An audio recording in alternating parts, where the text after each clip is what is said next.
We have all seen the giant disco-tiled skeleton, the cute chain link, or molten disco balls.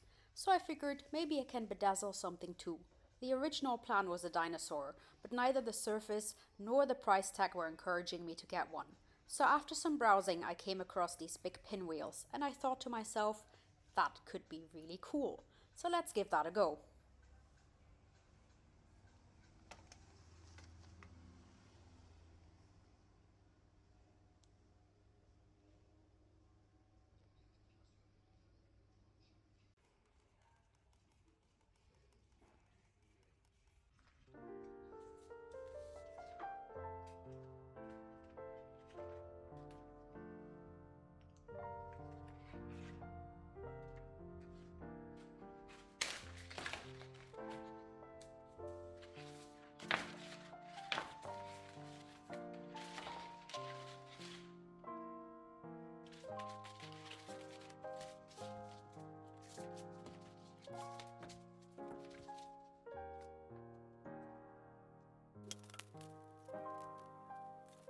Initially, I was not sure how to go about this.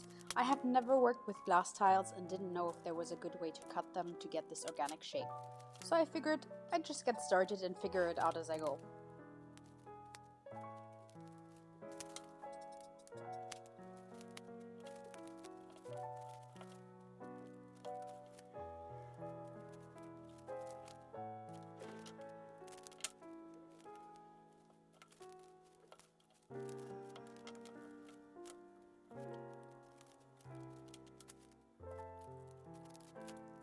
Ultimately, I decided the best way was to adjust the shape of the fan blades to the tiles.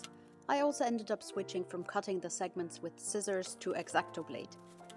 The scissors created slight chips on the surface and were not as convenient to cut with.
This layout was made for 7 blades to perfectly slot into each other. Since I have reduced this to 5, I need to cut off the corners to make it fit.